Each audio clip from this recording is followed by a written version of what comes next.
introduce you our panelists today, although we really need no introduction for them. But please welcome them as I introduce them. We have Dina Winder, Senior Vice President of Asset Management at Highgate. We have Lisa Jordan, Senior Director, Digital Marketing at Red Roof, and Deborah Woolman, Group Vice President at Duetto. So Dina, would you like to say something? Sure. Good morning, everyone. And Mercedes, thank you for having us. So I'm Dina Winder. I'm SVP of Asset Management at Highgate, and I've been with Highgate for about a year. And I've had other positions in asset management, in acquisitions and development for about the past 20 years, from New York to San Francisco, Chicago, and now I'm based in Dallas. So look forward to chatting with everybody. Thank you, Gina. Welcome, and thank you so much for being with us today. Lisa, you want to go next, please? Yes, of course. Thank you, Mercedes. And hi, everybody. Again, my name's Lisa Jordan. Currently, I'm Senior Director of Digital Marketing with Red Roof. It's a fairly new position for me. I've been here just under 6 months. And prior to that, I've had a few different positions over the last 15 years in hospitality marketing. So I came from Hosteling International USA, where I was the Vice President of Marketing. And prior to that, I was with Sabre Hospitality Solutions for about 10 years, ending with a Director of Digital Experience position. So really, I've focused my career since graduate school on hospitality marketing. Thank you so much. And Deborah, last but not least. Thank you, Mercedes. Hi, everyone. My name is Deborah Stock-Wollman. I am the Group Vice President of the Americas for Duetto. I've been with the company for 8 years now. I've always worked on the technology side of the industry. So prior to Duetto, I was with Expedia for a number of years. I'm so excited to be here today. So thank you. And of course, in case you remember from the registration, today we were supposed to have another wonderful woman in the hospitality and travel industry. Her name was Mandy Well, Vice President of Marketing at Marriott International. Unfortunately, she was feeling a little bit under the weather this morning, and she apologized for not being able to be with us today. Hopefully, we will have her in our next Day of Impact or at any other event. But let's start the conversation, ladies, and let's start talking about bias and how bias can make it far more difficult for women to advance in their career. Those bias can be anything from stereotypes to subconscious attitudes about female capabilities. For instance, ambition and assertiveness are qualities that are admirable in men, but not so much in women. In a recent study conducted by John C. Williams of the University of California, most common gender bias that women executives face are prove it again, or is it the prove it again bias? Here, women, we need to perform better than men to be seen as equally competent. So Lisa, if you don't mind that I address this first question to you, which bias do you think that affects women the most in 2022? And how can we overcome this obstacle? So I'm going to share some of my personal experience, and I think it is very similar to the study that you referenced by Dr. Williams. So the higher that I climb in my positions, and that ascension is really due to accumulated knowledge, experience, responsibility. The higher I climb, the more frequently I still seem to experience an expectation that I need to validate or prove my recommendations or my ideas. And I've observed this same skepticism applied to other women, as well as to people of color. So what that might sound like is something like, now I'm not an expert in your field, but that doesn't seem very likely. Or I don't know much about social media or marketing, but why don't you do it this other way? Or using diminishing language, like, can you just do something? Fill in your blanks. And I think there's a difference. There's a very important and legitimate practice within business of evaluating strategies and ideas and decisions and asking good questions and sharing perspectives. However, I'm very sensitive to when this might become a negative pattern of feeling I'm being asked to validate over and over again things that I'm recommending or things that I'm doing, even when I'm coming from a background with qualifications and experience. And this might also occur with unrealistic or unclear standards. And when that happens, I certainly have felt this, I'm sure other people can relate, it can lead to you feeling less confident in your own abilities or your own ideas. You can start to feel defensive. I know that it can even cause people to suppress their own voice. And I think all of those are harmful to a team and to a company. It's not just an individual person. So when I experience something like this, I take a few different steps to manage it. If I know I'm going to be presenting a recommendation, a project, a finding, what have you, I will over prepare so that I am going to be ready to reinforce credibility of my recommendations. I'm going to have any kind of information that I think could be requested so that I'm ready. And that might look like finding case studies, looking at competitors, doing tests, estimating return on investment, comparing what I'm suggesting to other campaigns. And over preparing works really well if you're able to plan in advance. Another key thing that I think is so important and helpful is I try to form alliances. And this action is so very important as I've continued to advance into senior leadership. So I'll seek support from perceived thought leaders or influencers within the company. And those might be people who already have a reputation of being presumed effective or good decision makers. So I will engage them for advice. I might ask them to participate in the project. I'll get their support or endorsement. And I think forming alliances is really critical for women especially, so that as you move into leadership roles, you are not feeling isolated, you have support.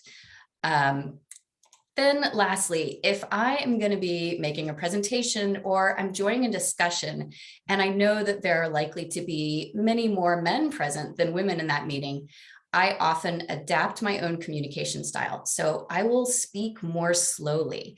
I might try to use a deeper tone of voice. I'll spend more time speaking than I typically would, and I'll try to make some key points a few times to emphasize that. I'll always be very careful with the word choice that I make, so that I'm saying things like, in my experience, or I'm confident that this will work. And I think too that when I can, I support other women or persons of color, anyone else who's in that discussion that may also need an ally, so that I'm supporting them as well. So I hope that's helpful. It is, and thank you so much. If I may summarize, prepare yourself. It's extremely important to overcome any fears that we may have. I love, Lisa, that you mentioned something about forming alliances, because that's the main reason why Women in Travel Thrive exists to start with, right? And that is why you all volunteer to be here today with our Day of Impact 2022. In case we have people in the audience that is not that familiar, please know that Women in Travel Thrive, like I mentioned at the beginning, is not only a nonprofit, it is an association that is free to be part of. And you can join, you can become one of our value members, join our Slack community and build your relationships and forming those alliances with similar women in your same industry. And I think that we all benefit from having that, from becoming friends or from feeling supported by other women in the same industry. And just to conclude on the summary, what you just said about adapting your communication style, I was not surprised to hear you saying so, but I am sure that some people in the audience may be surprised, because it is true, and we don't think about that. But yes, we do communicate differently, and it's important to be able to change a little bit or adapt your style. It is not about becoming a different person. It is about making sure that you are engaging with the people that you are communicating with. So thank you so much. I think that this was definitely insightful. Deborah, Dina, before we continue to the next topic, anything that you want to add to anything that Lisa mentioned? No, I also loved the part about the alliances. And I think that's probably going to be a common theme that we talk about today, is how we can just all support each other. So thank you, Lisa. No, I agree. And I think, one thing that I always try to do is when I'm reaching out to another company, I always try and find that woman in the company, even if it's not in the department that I need, but it gives that person credit for her network and it elevates her. So, it's one way to, continue to build alliances and build each other up as we're going about, just everyday work. Yeah. Thank you so much. So, Dina, actually, I'm gonna point the next question to you, because at harsh as it may sound, female leaders often face different expectations than our male counterparts. Actually, yeah, research from DiversityQ, and for the people in the audience, in case you're interested in any of the studies that I keep mentioning, like the one that I mentioned at the beginning about the University of California, and this one, please know that we will be happy to share those links at the end. And if you have any questions, please, we do encourage you to use the chat. We will address Q&As at the end, but please feel free to interact with each other. But this research from DiversityQ revealed that women are more likely to report feeling forced to, 1, balance respect with likability, 2, overcome preconceptions, 3, deal with cultural expectations related to gender, and 4, are less likely to be given authoritative roles. Dina, have you found yourself dealing with unrealistic expectations in your career? I definitely so, especially having come from the deal side, which is mostly men. The expectations, were actually at one point early in my career set out very explicitly by a male boss who said to me, "You're going to have to work much harder as a woman in this industry." And I just was like, whoa, really? And to me, I'd been putting my head down, I'd been working, I'd been building my network, I'd been bringing in deals, but it was very clear that, that wasn't enough. And the research has shown that, to advance, 60% of it is based on exposure, 30% is image, and only 10% is actual performance. So I had been just so focused on the performance and not focused on the rest of the 90% of the pie, which I think a lot as women, we kind of discount. It's the going out and drinking, the golf on the weekends, all of that men just do naturally and they don't think about it. And that's really, it's who are you going to hire? Who are you going to promote? It's those people who you spend the most time with. Affinity bias is real. And that's who they bring along with them. And this boss, I don't think that he fully understood all of that. All he knew was it was going to take more for me, and he couldn't tell me how much more. And unfortunately, wasn't able to give me that coaching that I needed. But eventually, when I did find that right manager and mentor, I was able to get the rest of the 90% of the pie. And then years later, I had reconnected with that former boss, and someone had called him out of the blue as a reference for me on a new job. And so we had coffee, and at that point I was on my own. I was been consulting for 2 years at that point, and he was like, so are you successful on this? Are you making it work? And I was like, yeah, I've got a great network and they're referring me a lot of business. This is great. And it just kind of blew his mind. And it was like, yeah, I can do this. It's not just the 10%, it's the 90%. And now I've got the whole package. So it was kind of like, no, I can do it. And you just need to, you need that faith. But I think so much of it is we lose that other 90%. And that really does make up all of the, there are a lot of preconceptions. There's a lot of, just expectations of what it is, and how we as women will get ahead. And I think it's really focusing, the work is going to speak for itself. It's the rest of the package that makes a difference. That is so important because I think that this is linked with those bias that we mentioned at the beginning, and that bias that you have mentioned, Dina, the affinity. I think that is an important one because we tend to think as women that if our work is good enough, it will speak for itself, and we tend to forget about the rest of it. And it's so important that you mentioned. If you don't mind, when you were mentioning the percentages, that 90% was composed of other two. Would you mind repeating that portion Sure. for the audience, please? Yeah, it's 60% exposure. So the amount of time that you're talking to other people and your network. 30% is image. So how you present yourself. And then 10% is performance. Wow, that's definitely wild. Yeah, it kind of blew my mind. It definitely did blow mine. Deborah, Lisa, anything to add before moving into the next? I mean, I've also had a boss tell me that I will have to work harder because I'm a woman. And at the time, I don't know if it really registered kind of the weight of that. And I've also had, been in similar situations, but hearing that stat is meaningful because it's actually a good reminder.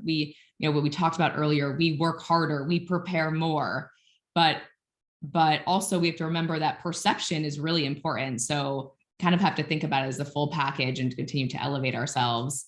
So I don't know, there's a lot to think about there. Thank you for sharing that, Dina. Yeah, Deborah, actually, I'm gonna address this next question to you, and this is gonna be a hard one, because unfortunately, even if we want it or not, gender-based harassment, it is still a significant problem in 2022. We were mentioning about those percentages that Dina mentioned that they blew our minds. Well, wait till you hear this one. It is estimated that up to 85% of all female employees have experienced sexual harassment in their job at least once. And that number is likely higher for women in management roles. Many women are forced sometimes to even quit their jobs, which will further slow their career advancement and potentially force them to miss crucial opportunities in their lives. Deborah, have you ever dealt with any disrespectful attitude? And how, if so, how you were able to successfully overcome that challenge? Yeah, it's a great question. And I have at numerous points in my career, mostly when I was younger, have experienced very uncomfortable situations.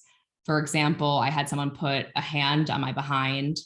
I've had people make comments about my physical appearance. And at the time, I think I really lacked the confidence to do anything about it. I totally deflected. I moved on, changed the subject. But I also think, 10 years ago, we weren't having this type of open dialogue about it, right? I didn't have a network of women like this where I could talk about it without shame, and I just kind of brushed it under the rug. And especially now, that I'm a leader in my organization, I think because of some of these experiences, I really make it a priority to create a safe space. But I think that we need to continue to talk about these things, support each other, and encourage our leaders and ourselves to create those safe spaces for people that they know they can be supported if they say, stop, that's not okay. Absolutely. Building that safety net or safety environment for us to feel like we can speak up is extremely important. I will share something with you of my own, if you don't mind, if that is okay, because like you, Deborah, I've been referred to my appearance, or when you are part of management roles and you are part of this male club, sometimes it is socially accepted to make jokes about certain things, and they don't think about that twice. And I remember once someone said something to me like, that I am in sales and partnerships, and they mentioned something like, hey, we are having excellent results. Perhaps the solution is just to send out Mercedes to have more dinner with men. And that was put out in a joke, right? And people laughed about that. And I am embarrassed to admit that I laughed myself, because what could you do, right? You were in that environment, you didn't know how to respond, that is totally inappropriate. But I guess that we are not coached into how to face those situations. What should I do? speak up and say, hey, this is totally inappropriate for you to say? Should someone say that for me and build that safe environment? Do we need to coach and to educate society that that is no longer okay to say? Because it is delicate. It is a delicate matter, because we've grown up into a society where jokes were okay. And but this is business. We are not joking about our careers, right? So I don't know if what do you think about what I just heard, or if any of you have suffered similar situations, and what would be your advice, if you have any, for a situation like the one that I shared with you? So Mercedes, I can relate. I had a very similar experience to you at an all-staff evening event. It was a celebration, and the senior leader made a very inappropriate comment about my appearance in front of the entire staff. And I was already in senior, or rather middle management at that point, and I was just aghast and astonished. And I didn't really react. I really took it in, kind of let it go, but I thought about it for several days afterwards. And I was thinking, how will I respond, if any?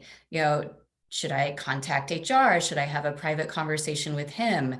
Should I blow it off? And I went through a lot of those scenarios, and I ended up deciding I wasn't going to make a big deal of it. I was going to let it go, let it become part of the past. But I also started looking for a new job. And I think that that's something that everybody, employers, people who are on staff, women, men, need to be aware of, is that those inappropriate comments, that attitude of disrespect, overt or covert, it has an impact on the company's bottom line as well as team productivity. Because when you have that kind of incident that recurs, people are going to make some sort of decision, and it may be that they want to leave. It may be that they want to take action. So I think that there need to be tools and strategies for people to handle it, not just, call this hotline, which is helpful. But I think, if I had had any kind of, back of the pocket retort that I could have made that could have been an appropriate defense, I would have felt more empowered to do so. Yeah, thank you so much, Lisa. I really appreciate that you shared that with the rest of us as well.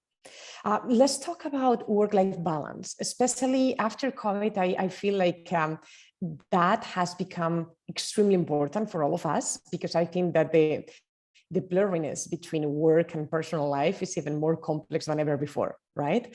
But it is also a major obstacle to women getting into senior roles and staying there, right? If we add to this the fact that not every country grants the same paid maternity leaves, and that many women in leadership roles feel like there is a motherhood penalty against fair compensation and promotion. I know that this is becoming a quite delicate matter, but has your personal motherhood choices affected your careers? And if so, could you explain that in more detail? Dina, do you want to go first, or perhaps Deborah? Sure. Dina, I'll step in first, and then I'll pass it over to you if that works. So absolutely, this is a great question. And something that I've thought a lot about as a new mother. So I have a 4-year-old daughter and a 1.5-year-old son. And I actually want to share a story with the group today that kind of shows kind of my thought process over the past couple of years. But so a number of years ago, much earlier in my career, I actually was at Expedia at the time. I had a very bright young woman on my team come up to me and ask me one day, like, what do you want to be? What's your goal? And without hesitation, I told her, I want to be the CEO. So fast forward a couple of years, I end up hiring the same woman on my team at Duetto. I had just come back from maternity leave with my first daughter.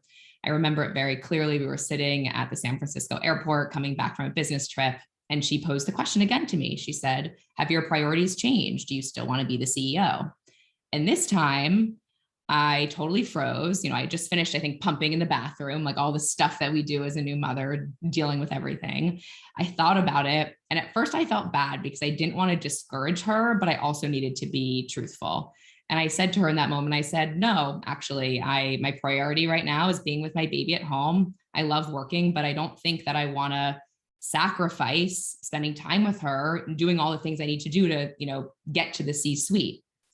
So now fast forward again, a couple of years later, the same colleague just went and had her first baby and is transitioning back into work.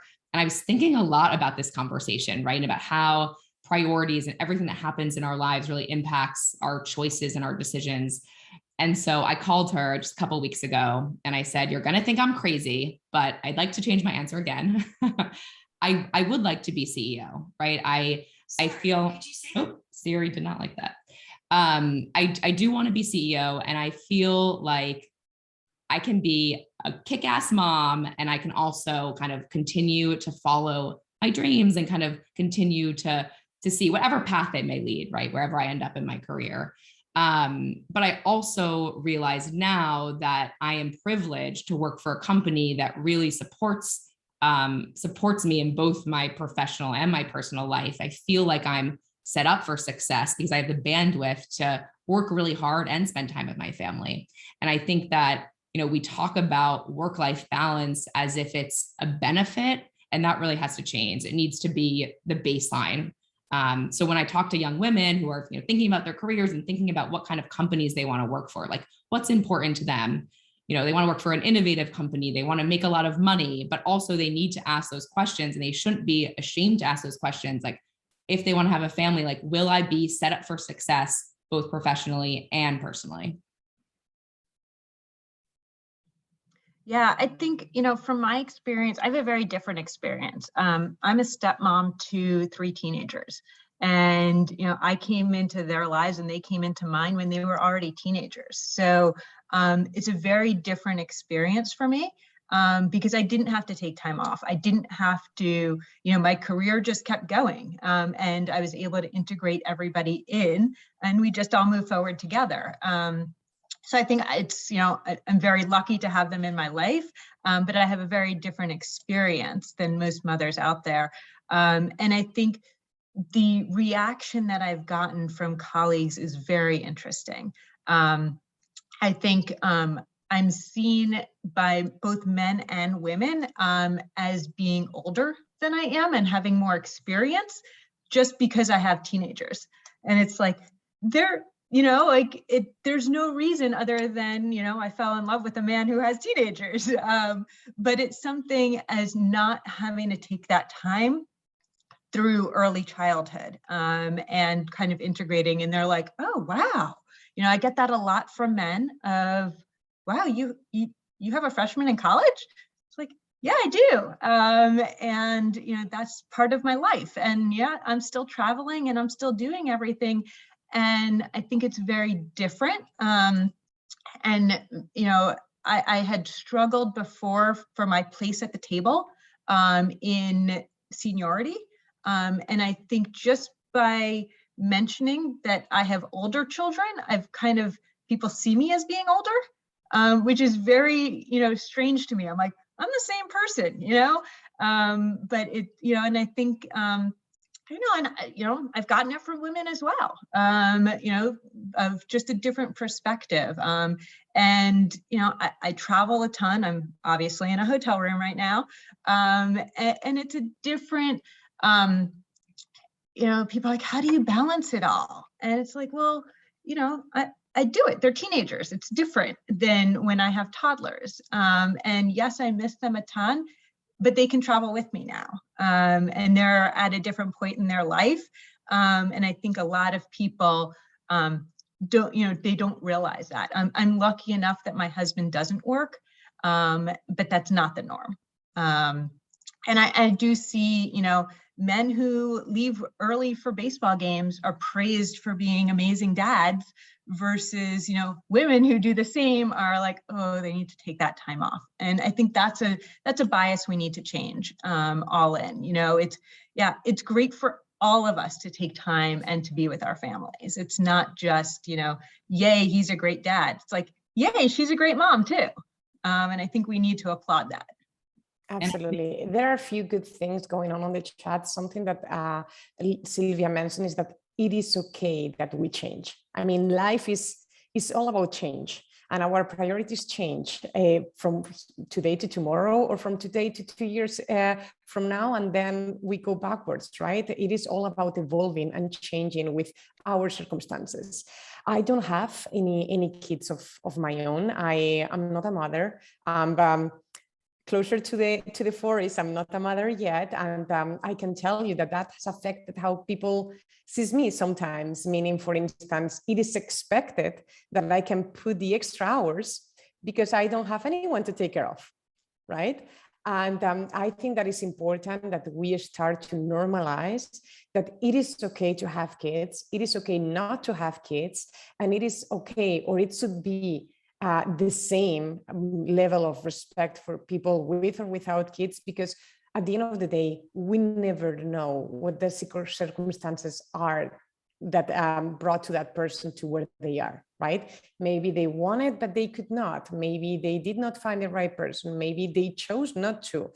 There are a lot of maybes, and we have to understand that all of the maybes are okay, and that we should respect them all, and not have those unconscious bias again that would take us to believe that we could ask more or less for someone, woman or not. That comment that you mentioned, Dina, about the dad being the best for going to a baseball game, I think that a lot comes from those expectations that come with the gender, because believe it or not, or even if we want to believe it or not, they are always going to be there, because we are the result of hundreds of thousands of things, right? And we are here as a result of that.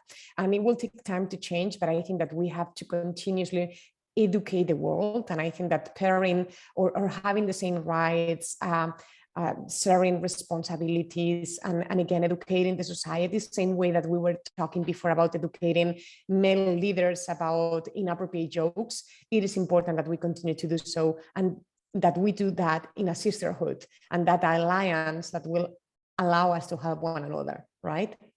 I think that we have to normalize that. Well, thank you. Thank you so much for sharing. Lisa, let me go back with you. And I want to talk a little bit about the workforce, because the reality is that, let's be clear, the workforce is full of talented women, and it always has been. It's not that now we are smarter than before, right? Or that, but in fact, we could say that there are more to come in the pipeline, because if we take a look into the female college students right now, they outnumber the male students 6-1. Think about it, 6-1. However, only 4% of these women ever make it to the top of on the professional ladder. Many are stuck under the glass ceiling and at the VP level. What advice, Lisa, would you give to any young professional listening to us today?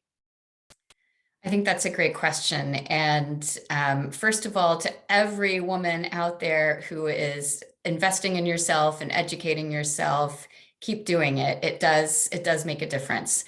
So I've been privileged to serve as a mentor for a number of young women. And I've also been able to direct or supervise many other young women in my teams. And so through all of those experiences, I have really two main pieces of advice. And I think that this can apply to anyone at any stage of their career, but I think it's especially pertinent for young women who are rising their careers. So several years ago, when I joined an executive leadership team in my previous role, we all went through a program that's called StrengthsFinder. And that program changed the way I think about my own value and also how I build and lead teams. So StrengthsFinder's premise is pretty simple. It's identify your strengths, and those are your knowledge and skills needed for your specialized function or your job, but also things like how you interact with people, how you make decisions, how you manage your time. Focus on developing those strengths instead of focusing on improving your weaknesses. Focusing on your weaknesses is just going to take valuable time, and it's going to make you feel frustrated or less confident. And you are far more likely to experience success and build your confidence when you become amazing at things that you are already naturally good at. So figure out which of your strengths can also support your team or fill a gap in your company, and then continue investing in developing those strengths so that you become necessary in your role and you add more value. So the program that we went through, there's a great book called Strengths Finder by Gallup. There are other books and resources like that, but I think that's one, is develop strengths. And then the second thing that I have found to be really crucial is to practice and master soft skills of communication. So years ago, I was just stepping into middle management, and I took a series of sales training classes, which I learned strategies for things like active listening, uncovering concerns, obstacles, and opportunities, negotiation, making presentations, persuading other people. So now I'm not currently in a sales role, but I use these skills nearly every single day in my job. And those so-called consultative sales skills are also critical to what's sometimes known as executive presence. So active listening, persuasion, presenting your vision, motivating others. Those are cited as vital skills for any effective leader. So by developing your strengths, but also learning how to communicate effectively, you're going to gain confidence, you're going to build trust, and those are going to be essential traits and skills as you advance in your career. I think that we all love the Strength Finder by Gallup or any similars, those that we have done it. I think that we've learned so much about us that I would encourage everyone to do it. And actually, I'll talk more about this when we get towards the end of the presentation today, but our empowerment bundles at Thrive, they do include those assessments for women that apply for it. Okay, so and again, everything is for free because we are a nonprofit. Our role, and we are here to support and help others have the same resources like with it, right? So thank you so much, Lisa. Out of curiosity, would you want to share one of your strengths? Yes. So I learned that one of my strengths was seeking input. So that's really valuable when you are in a collaborative role, but it's also really valuable as a leader because that's a key part to effective listening, is seeking and absorbing input from others. Good. Deborah, Dina, I don't know if you've done it, but do you know if, or do you remember any of your strengths or anything that you would want to share with the audience? On my list to do. I guess I know what I'm doing this weekend. Yeah. I also haven't done it. I really liked what you said about Lisa, about sales skills generally. I do work in sales, but we often forget to sell ourselves. Yes. We're so focused on selling our companies and our products, but we have to continue to sell what we do and sell our value. So Agreed. Absolutely, absolutely. It is important, especially for people in sales, that we tend to be achievers, right? Because that's how we ended up in sales, because we like to get there. It is important also to have a plan for us individually as our own individual brands. So definitely. Okay, so I'm going to move to the last question of the day, and I would love for the three of you to answer that. Okay, and I'm going to quote another research that is done by Pew, and they say that honesty, intelligence, and decisiveness are considered absolutely essential leadership qualities, but at least 8 out of 10 adults. And just last week, I read something on LinkedIn that was saying that, and I don't remember the study, just came to my mind, that optimism and positive minds are what make great leaders, right? In our case, women tend to place more importance on honesty and intelligence than men do, and also feel that being organized and compassionate are essential qualities for a strong leader. I would love to finish today giving some advice for our future leaders of tomorrow. So what traits do you think that are essential for leaders? And what traits do you think that women have to have so they would not block themselves on the path to leadership? And if you could give any advice on the traits or the essential qualities that leaders may have. Who wants to go first? I'll start. So I think as a leader, the most important thing is just to be authentic and to be yourself and be open. I have no poker face. My teams know exactly what I'm thinking, and that's okay. You know, they know if they haven't met expectations, and they know if they've exceeded expectations.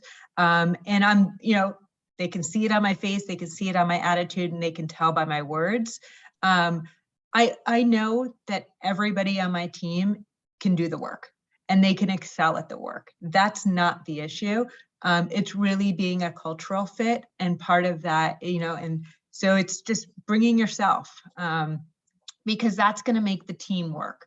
Because if you're constantly thinking about how am I going to bring myself to the table and how am I going to change what people see in me, you're spending so much time thinking about that and not enough on the work.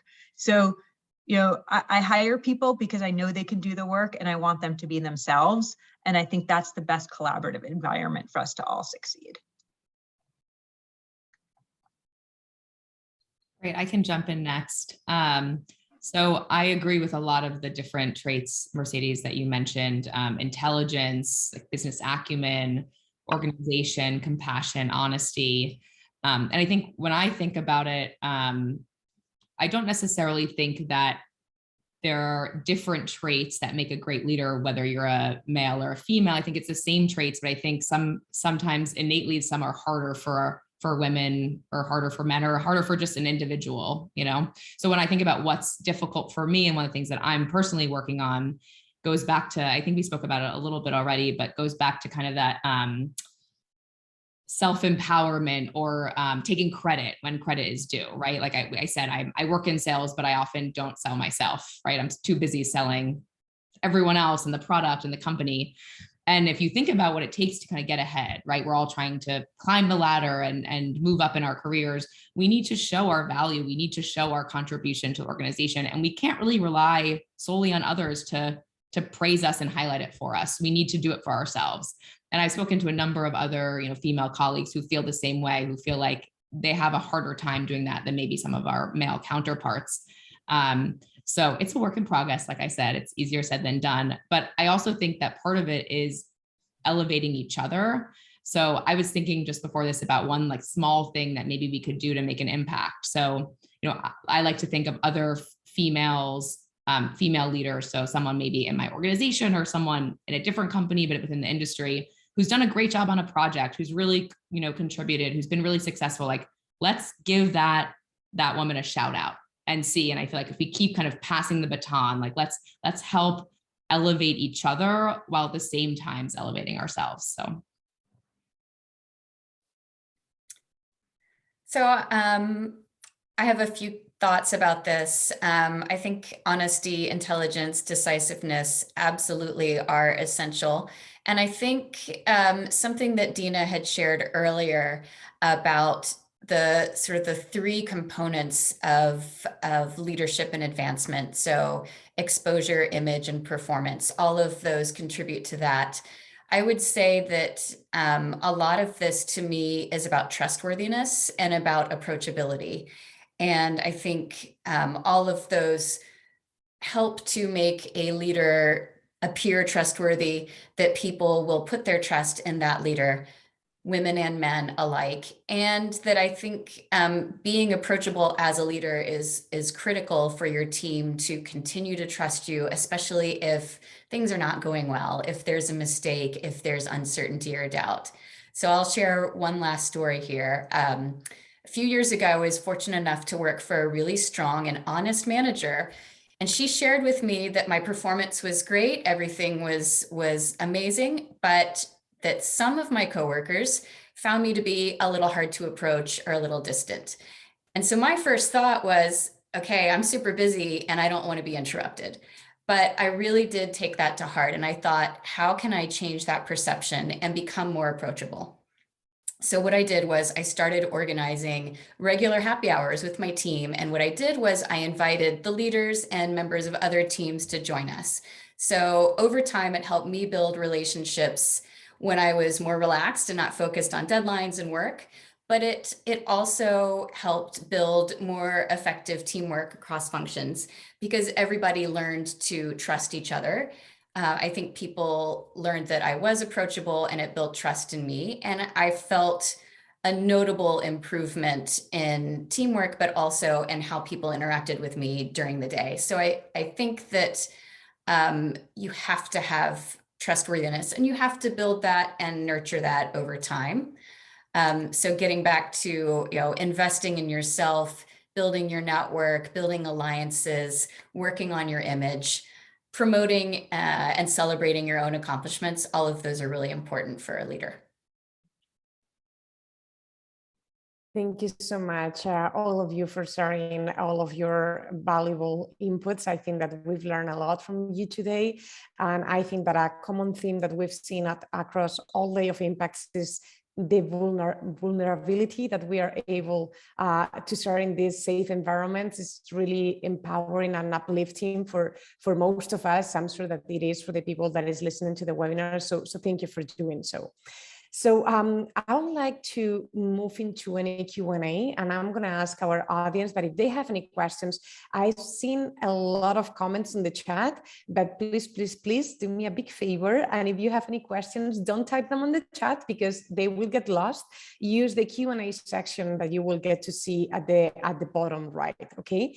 And meanwhile, we wait for any questions in case that there are any. I'm going to go back at sharing my screen because I know that I've mentioned something about empowerment bundles during the call, and I wanted to show this. So just give me one sec. There you go. Perfect. And let me do this in a presentation mode. Beautiful. Okay, so this is how Thrive, Women in Travel Thrive can help you. We have two different options among many other things, but we have our empowerment bundles. You can apply for them and you can receive different things like the Gallup assessment that we mentioned before. And you can also be part of our mentorship program. And both of them are definitely 100% free. Our association, it is free. So please, you can sign up. You have some QR codes, so you can take a picture right now with your mobile device if you have it. You can join our newsletter, or you can become part of our community and join us in our Slack conversations as well. Then what is it that you can do to support Thrive? Okay, you can do two things. One, you can become a volunteer, as I am. I'm part of the Thrive Hive, as we like to call it. We like to give time that we don't have to the cause, because we believe on this, right? So you can become a volunteer on events, on sponsorship, on marketing. There are many different areas. So please don't be shy and scan this code now, or you can donate. You can donate individually. Like a couple of months ago, in March 8th for the International Women's Day, we had our virtual run, and everyone was supporting the cause by registering and donating just a few dollars. And also you can bring this up to your organization, right? Maybe it is not you individually, but you can ask your company to sponsor Women in Travel Thrive. And actually, I wanted to talk about our sponsors, but before doing so, here you have some pictures. Today, if you're in Florida, at the Seminole Hard Rock Hotel, we do have a happy hour in the evening. So please feel free to join us. But there are many networking events now that we are back at meeting in person, right? So we are having, to your point, Lisa, fun time, not deadline time. And like me today, you can wear our beautiful t-shirts. Okay, so this is part of our merchandising that we have. We have bags, we have t-shirts, we have many things.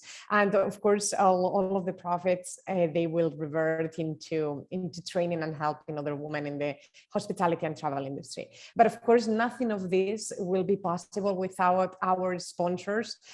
Today, I am super proud to say that all of our panelists, right, they supported our cause with an official sponsorship, and we have many others, but today we had Red Roof, Duetto, Highgate, and Jornera sponsoring Women in Travel Thrive. So thank you so much for not only participating at the individual level, but also for bringing this in front of your organizations to get some additional and extra help. Okay. Any questions? Let me see. I believe that we have a question about Christine West. Instead of feeling we have to leave jobs, we love to hear how we can push back or have a conversation with our companies. Okay, Christine, I guess that this is pertaining to when we are thinking about leaving because we are not being treated the way that we would love to be treated. So I don't know if any of our, yes, Christine is answering, thank you so much. So I don't know if any of our panelists, if you have any ideas about how we could push back or have that conversation in a way that will be beneficial for us. I think it all comes down to what you're personally comfortable with, and whether that is talking to the person directly, talking to HR, maybe talking to somebody at home, or not directly involved to kind of work it through. Personally, I struggle with it, but I am definitely more out there. And I came out of a meeting a couple of years ago where my male boss talked over me the entire meeting. And it happens to all of us as women in meetings. And he came into my office afterwards and said, "I think that went really well." And I said, "No, it didn't." And his face dropped. He's like, why didn't it go well? Like, didn't we explain everything we wanted to? I was like, yes, but it was my job to do that. And you interrupted me, and you need to let me have the airtime. And he came back the next day and said, "I'm so sorry. You're right. I need to do a better job." But not everybody is in that position and has that type of relationship to be able to just confront somebody straight on. But I knew in my heart, if I didn't do it right then, it wasn't going to happen. So I think it's very personal in terms of how you react to things, and everybody's going to respond a little bit differently. Thank you so much, Tina, for sharing that. There is something else before we finalize the panel, and it is, I would encourage all of the people that is listening to the webinar right now, or even later, because I forgot to mention at the beginning that we are recording this, so it will be available online as well. But please follow us on LinkedIn. Please feel free to follow Women in Travel Thrive. Please feel free to connect at the individual level with any of the speakers, with myself, with any of the wonderful women that we have been part of Women in Travel Thrive. We are always happy to do so. I saw on the chat earlier today that a couple of people like Courtney did, she shared her LinkedIn profile. So I would encourage you to do the same, because at the end of the day, we are here to connect and to help one another. So let me go back to the questions. Yep, I believe that we answered them all, because there are no other questions on the Q&A. So is there anything, Deborah, Dina, or Lisa, that you want to add as a conclusion for the panel, or did we cover it all? I just want to say a huge thank you to you, Mercedes, and the entire Thrive team, the Thrive Hive, I should say. These conversations are so important. I'm thrilled to be a part of it today, and I can't wait for future events. So thank you. Yeah, I entirely echo that. And, good luck to everyone. Thank you.